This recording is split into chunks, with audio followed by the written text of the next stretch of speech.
A silent rider buys a mother and child, unaware that she would heal his heart. "I ain't saying nothin'," she whispered, her voice a dry rasp of dust and fear. "Just don't send me back." The wind tore through the barren plain, dry and merciless, whipping dust against the weathered planks of Silas's homestead. It was a sound he knew better than any man's voice, a constant companion in the vast, empty quiet of his life. The sun was a pale, dusty wafer in the slate evening sky, offering no warmth, only a weary light that exposed the cracks in the land and the deeper ones in his soul. He moved with a deliberate slowness, his shoulders perpetually stooped as if carrying a weight no one else could see. Inside, the cabin was sparse, scrubbed clean but holding the chill of long solitude. A tin cup, a single plate, a wooden door that hadn't welcomed a visitor in 5 years. His life was a routine of hard work and harder silence, a penance he performed from dawn until the last light failed. He chopped wood deep into the night, as if splitting his guilt into pieces small enough to be burned away. He mended fences that bordered nothing but more emptiness, his hands raw, his mind numb. This numbness was a mercy. It was a thick blanket he had pulled over the memory of a different life, a life with a woman's soft humming and a child's laughter echoing against these same walls. He didn't know it yet, but his first true home was right in front of him, waiting to be built not with wood and nail, but with a courage he thought long dead. His journey to the town of redemption was a necessity, not a desire. The biting wind stung his skin, a familiar feeling that mirrored the perpetual coldness inside him. The town was a gash of noise and raw life carved into the wilderness, a place he endured, never embraced. He saw them then, a woman, standing beside a horse auction block, though she herself was the true commodity. She was not broken, not in the way a wild horse is broken, but worn down, exhausted to her very bones. Her eyes, though lowered, were alert, missing nothing. A small boy, no older than 4, clung to her dusty skirt, his face buried in the worn fabric. She held him with a rigid, protective stillness, a silent fortress against the jeers and casual cruelty of the men gathered. She was disguised by her circumstances, appearing helpless, but a quiet, maternal dignity radiated from her, as undeniable as the frost forming on the water trough. Silas froze. A memory flickered, sharp and painful. Another woman, another child, lost to a fever the winter the snows never seemed to end. He swallowed, the sound loud in his own ears. He was here for a draft horse, nothing more. He had no room for people, no space in his sealed-off heart for the complications of another's suffering. He tried to look away, to focus on the sturdy gelding being led out, its muscles powerful and its coat gleaming. He thought of the work, the plowing, the sheer, uncomplicated reliability of an animal. But his gaze was drawn back to the woman and child, standing in the frosty air. The boy shivered, and the woman's arm tightened around him, a futile attempt to share a warmth she did not possess. The auctioneer, a broad-shouldered man named Thorne with a voice like grinding stones, gestured dismissively toward them. "And this lot," he boomed, a sneer twisting his lips, "comes with baggage. An indentured contract, null and void since her last benefactor passed. Good for farm work, cookin', cleanin'. What am I bid for the woman and the boy?" A few coarse chuckles rippled through the crowd. Men sized her up with cold, appraising eyes. She flinched but did not look up. It was then she saw Silas, his weathered face impassive, his eyes fixed on her. In that moment, a desperate, impossible plan formed in her exhausted mind. As Thorne began the bidding for the horse, she took a single, unsteady step forward. Her voice, when it came, was not a cry, but a low, trembling whisper that barely carried over the wind. "Don't buy the horse, mister," she breathed, her gaze locked on his. "Buy me, buy us, we work. I'll be no trouble." The words hung in the air, a raw, shocking plea that silenced the casual bidding. Thorne's face hardened with fury at the interruption, but Silas didn't see him. He saw only her tired eyes that had seen everything, and the fierce, dignified way she guarded her child. It was an act against his nature, against the 5 years of solitude he had so carefully constructed.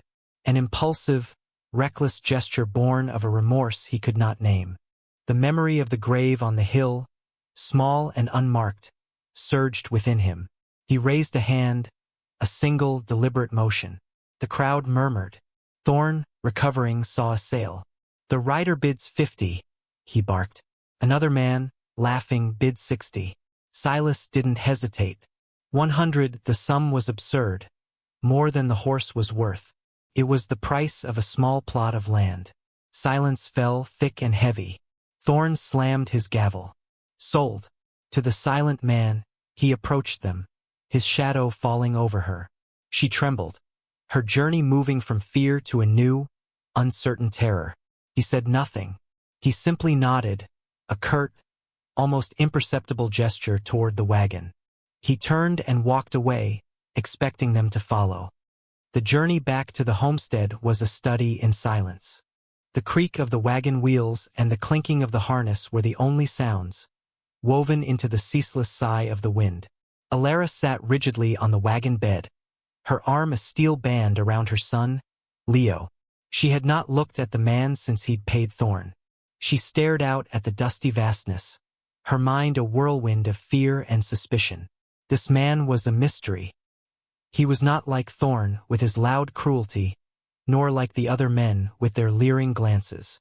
His quiet was a different kind of threat, a void she couldn't read. What did he want from them? The question echoed with every jolt of the wagon. Silas felt her fear as surely as he felt the reins in his hands. It was a cold presence at his back. He didn't know what to say, what words could possibly bridge the chasm his impulsive act had created. Words had failed him 5 years ago. He hadn't trusted them since. So he remained silent, his gaze fixed on the horizon, his jaw tight. When they arrived, the homestead looked even starker and more isolated than it had from a distance. A deep fog was settling in the hollows as evening fell. He led them not to the main cabin, but to a small, separate bunkhouse he'd once used for a hired hand. It was one room, but he had kept it clean. A narrow bed, a small table, a clean-swept wooden floor. He pointed. Here it was not an order, but a statement of fact. He placed a sack of flour, some dried beans, and a side of bacon on the table. He turned to leave, then hesitated at the wooden door. He looked at the boy, whose wide eyes were full of a weariness no child should know. Then he looked at her. Her face was a mask of concealed emotion, her posture unyielding. He nodded once, a gesture of finality. He left, closing the door softly behind him. The sound of the latch clicking into place felt deafeningly loud to Alara. She stood motionless for a long time, listening to his footsteps in the dust as they receded toward the main cabin. She breathed softly, the first full breath she'd taken in hours. She wasn't sure if she had been bought or rescued. She was only certain that she was separate. The days that followed fell into a strange, unspoken rhythm. He would rise before the sun. The sound of his axe splitting would a distant, rhythmic heartbeat. He would leave a bucket of fresh milk and 2 eggs on her doorstep before he went out to the fields. She would rise, tend to Leo, and begin her work.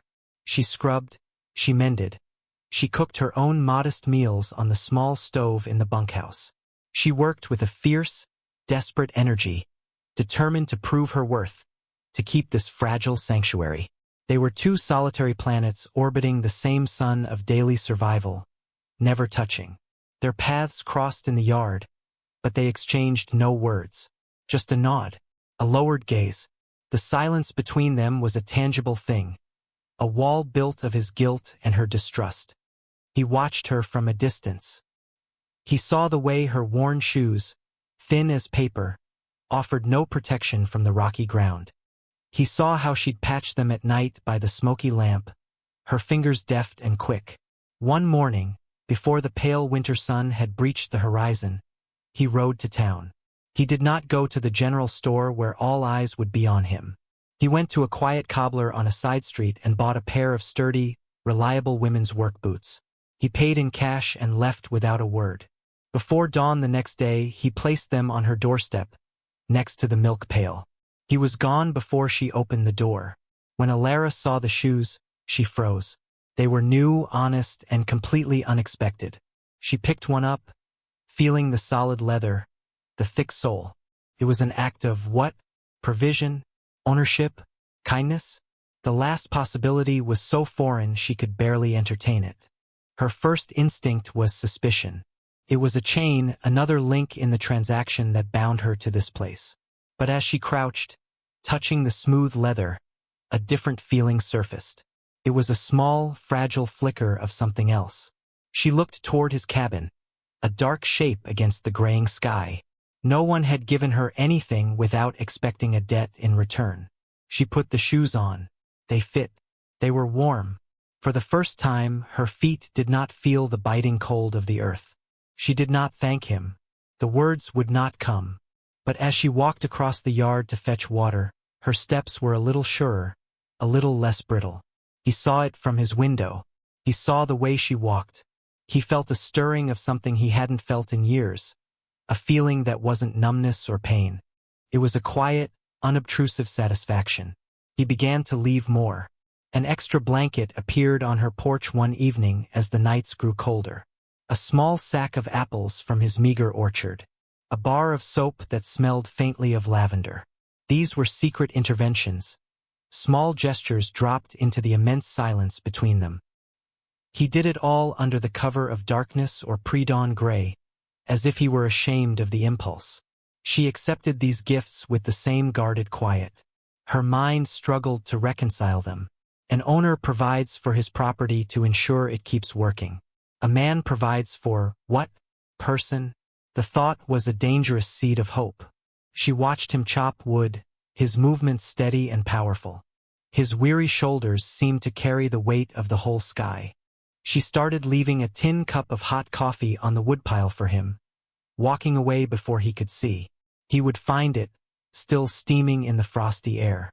He would drink it, and the warmth would seep into his cold hands. A silent conversation had begun. It was spoken in shoes and blankets, in coffee and apples. A language of cautious care.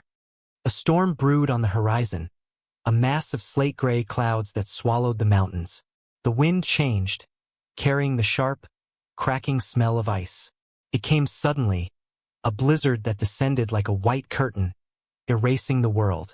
Snow piled in drifts against the cabins, and the wind howled with a desolate, mournful sound. The world shrank to the small, fragile space of the homestead. On the second night of the storm, Leo began to cough. By morning, he was burning with fever. Alara's carefully constructed composure shattered. Fear, raw and primal, took its place. She bathed his forehead with snowmelt, but the fever only climbed. His breathing grew shallow and ragged. She was alone, trapped, her child desperately ill. She thought of other children, other fevers, other mothers who had lost everything to the merciless winters. Panic seized her. She wrapped herself in the extra blanket Silas had left, braced herself, and ran through the blinding snow to his door. She pounded on the wood, her fists numb. "Help!" she cried, the word torn away by the wind. "Please!" The door swung open. Silas stood there, his face grim. He saw the terror in her eyes and needed no other explanation. He followed her back to the bunkhouse, his long strides cutting through the deep snow. Inside, the air was thick with the scent of sickness. Leo was tossing in his small bed, muttering incoherently. Silas didn't hesitate. He touched the boy's forehead, his large, rough hand surprisingly gentle. A shadow passed over his face, a deep, familiar pain. "Snowmelt," he said, his voice quiet but firm. "Bring as much as you can. Keep it cold." He knew this landscape. He had walked this terrible, familiar path before. For the next 2 days, they fought the fever together. The blizzard raged outside, but inside the small room, another kind of storm was being weathered. Silas became an unobtrusive, reliable presence. He sat with the boy, bathing his small body with icy cloths to bring the temperature down. He brewed a bitter tea from herbs he kept stored in his own cabin, coaxing the boy to drink. He spoke in low, calm tones, not to her, but to the child. Alara watched him, her suspicion melting away like frost in the sun. She saw not an owner, but a man haunted by his own ghosts. A man who knew the precise shape of her fear because he had lived it himself. She saw the raw, suppressed grief in his eyes as he crouched by her son's bedside. He was not just tending to her child. He was tending to a wound in his own past. The storm of the blizzard and the storm of the fever broke at the same time. On the third morning, the wind died down to a whisper, and a pale sun appeared. Leo's fever was gone. He woke up, weak but lucid, and asked for a drink of water in a small, clear voice. Alara wept, silent tears of exhaustion and overwhelming relief streaming down her face. Silas stood by the door, watching them. He nodded, his part in this drama over. He turned to leave. "Wait," she said, her voice unsteady. He stopped, his back to her. "Thank you." He remained silent for a moment. Then, without turning, he said, "He's a strong boy." He walked out, leaving the door slightly ajar. Something had broken open between them. The silence was still there, but it was different now. It was no longer an absence, but a shared space. When the snows had melted enough to clear a path, Silas knew they needed to go to town for proper medicine and supplies. The journey was unavoidable. He hitched the wagon, his movements as deliberate as always, but there was a new tension in his shoulders. He was re-entering a world he had tried to leave behind, and this time he was not alone. Alara bundled Leo warmly, her own fears about the town warring with her need to ensure her son's full recovery. The ride was quiet, but it was a comfortable silence now, filled with the shared memory of the blizzard. The town of Redemption looked the same, a collection of rough-hewn buildings and rougher people. But for Silas and Alara, everything was different. As they were leaving the mercantile, a voice cut through the air, loud and mocking. "Well, well, look what the storm dragged in." It was Thorn. He stood on the boardwalk, flanked by two of his cronies, a malicious grin on his face. His eyes raked over Alara, lingering with a look of ownership and contempt.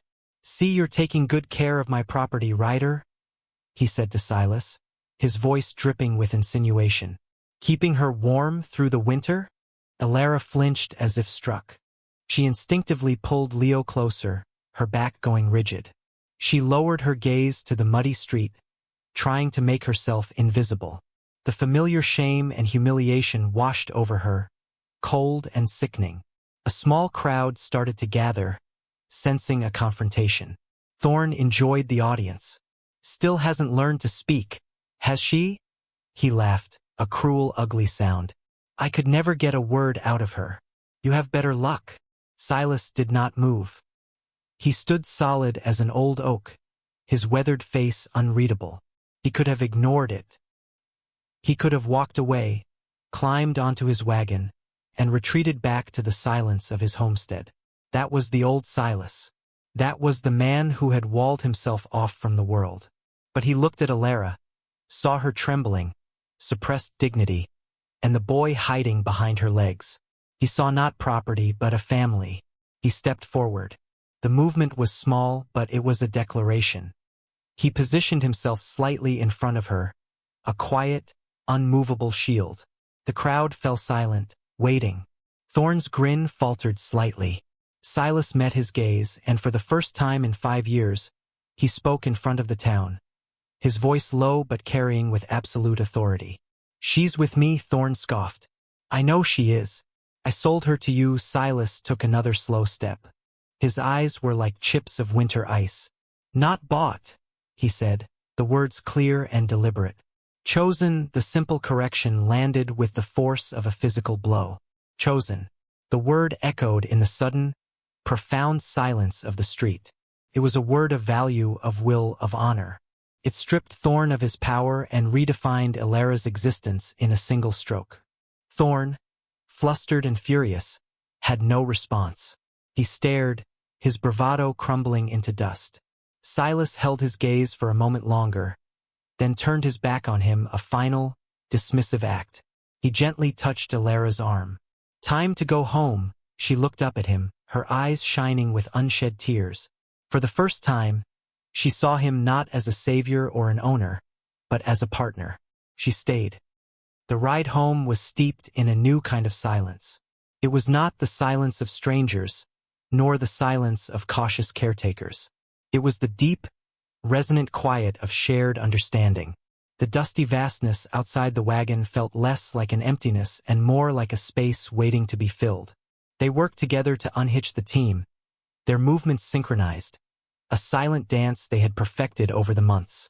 That evening, as a slate sky deepened into purple over the hills, they sat on the porch of the main cabin. It was the first time she had been invited to sit there.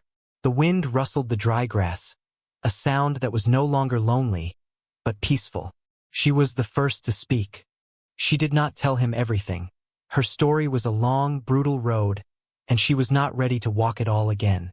But she told him about Leo's father, a good man, a farmer, who had died in a dust storm trying to save their crop.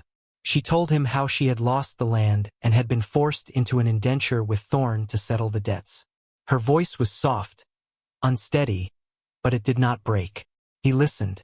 He did not interrupt, did not offer platitudes. He just sat beside her, his solid presence a testament of witness.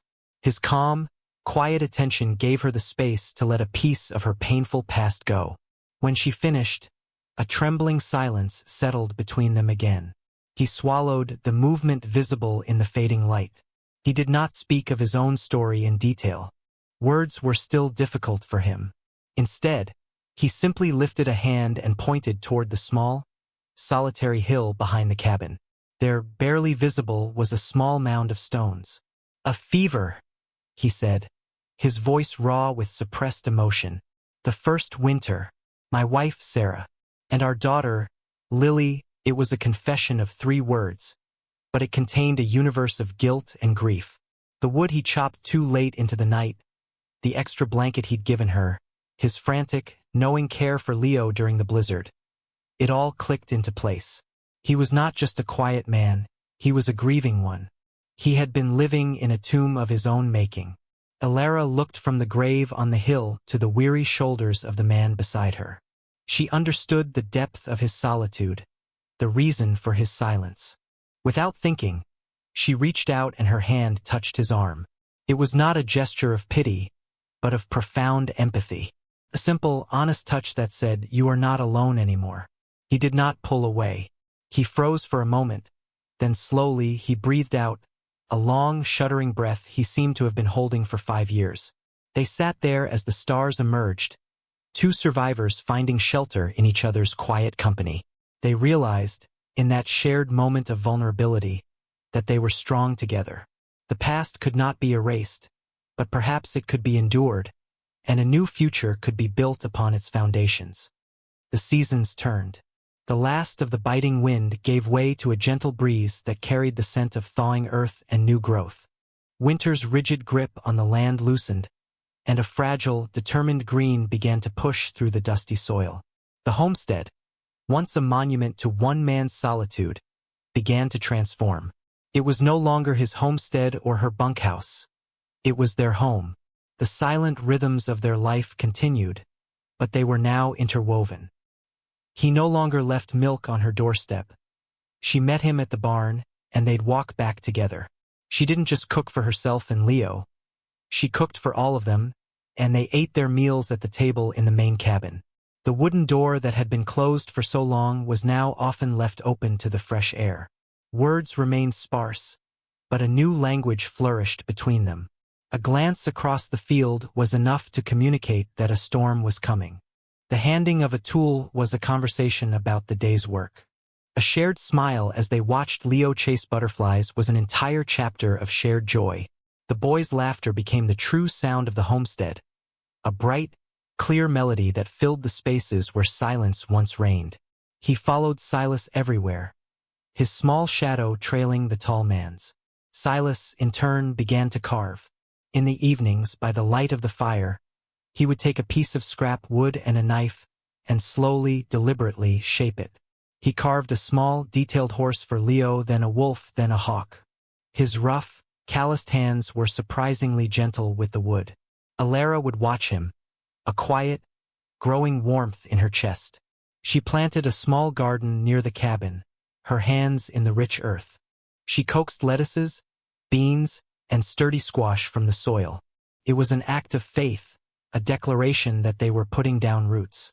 The small plot of green was a vibrant testament to her resilience. Their homestead thrived. The fences were strong, the fields were plowed, and the cabin was filled with the smell of baking bread and wood smoke. It was a life built of hard work and quiet dignity, a testament to the idea that a family could be forged not from blood or law, but from shared hardship and mutual respect. The past was not forgotten. The grave on the hill was still there, a quiet reminder, but it was no longer a ghost that haunted the present. It was part of the landscape, like the mountains and the sky, a sorrow that made the present happiness feel all the more precious and real. A true home had been made. The narrator senses a truth taking root in the stubborn soil, a truth that Silas and Alara were living but could not yet name. Love does not always arrive with a trumpet blast or a grand declaration. Sometimes it grows where no one is looking. It rises quietly in the space between two people who have learned to read the language of each other's silence. It is found in a pair of sturdy shoes left on a doorstep before dawn. It is built in the shared vigil over a feverish child while a blizzard rages outside. It is declared not with a passionate speech, but with two simple words: not bought, chosen, spoken in a muddy street, a shield against the world's cruelty. Silas did not know he was seeking redemption when he raised his hand at that auction. He was only acting on an instinct he thought long buried, a flicker of the man he used to be. He thought he was buying a worker, a presence to fill the crushing emptiness, but he was choosing a partner. He was choosing a path back to the world of the living. He believed his heart was as barren as the winter plains, a landscape of frozen grief. He didn't realize that her quiet strength was like a gentle spring rain, slowly, patiently coaxing life from the dormant ground. Alara, in her exhausted and alert state, had sought only survival. She offered her labor in exchange for a roof over her son's head, a shield from the brutal indifference of the world. She expected servitude and found respect. She anticipated loneliness and discovered companionship. In his deliberate, unobtrusive kindness, she found a safety she had never known. In the confession of his own deep sorrow, she found an equal. She looked at this silent, weathered man and saw not a master, but a fellow survivor, a man whose broken heart mirrored her own. From the dust and silence of their separate lives, a home was growing, its foundation made of mutual respect, its walls built with shared work and quiet care. From two closed hearts, a family was beginning to bloom, as tenacious and beautiful as a wildflower on the open prairie. He didn't know it yet, but he had found his way home. The late afternoon sun, now a warm and generous gold, streamed through the open window of the cabin. The air was soft, carrying the scent of Alara's garden and the distant lowing of cattle. The world felt peaceful, settled. Inside, the fire in the stove burned low, a gentle, pulsing heart at the center of the home.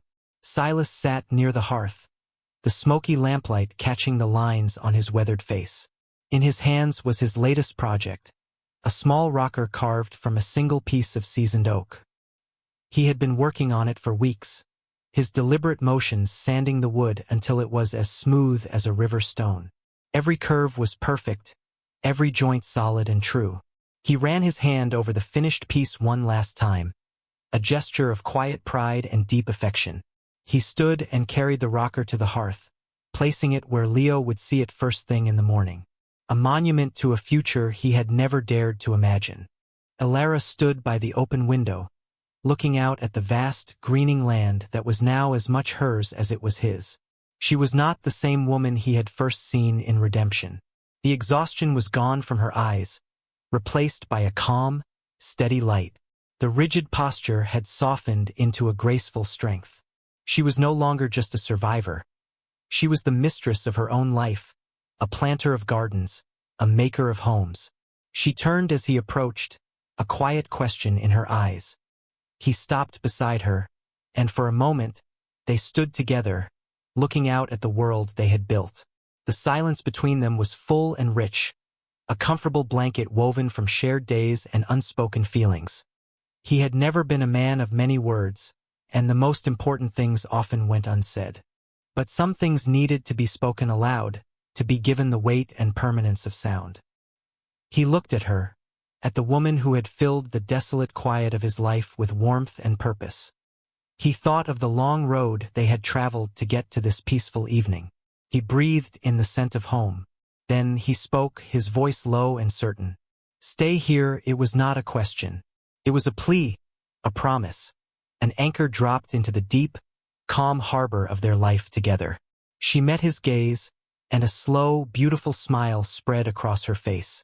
Her reply was not in words, but in the light that filled her eyes, a light that said everything he needed to know. She stayed.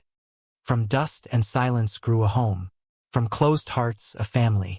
This story is a testament to the quiet strength of the human spirit, a reminder that redemption can be found in a simple act of kindness, and that love can be a language spoken without words, through shared work, mutual respect, and the courage to stand as a shield for another. It shows us that the deepest wounds can be healed not by grand gestures, but by the steady, reliable presence of someone who understands our sorrow. If the story touched you, like warm light in a cold night, then carry it with you. Remember that dignity is a treasure that can never be bought or sold, and that true strength is often found in the quietest souls. Let the resilience of Alara and the gentle redemption of Silas remind you that even in the most barren landscapes, hope can take root and blossom into something beautiful and enduring. Subscribe to our channel for more stories full of silence, courage, and genuine closeness. And tell us what moved you the most. Was it the moment he chose her, the vigil during the storm, or the final, simple request to stay? We'll see you again, where silence means home.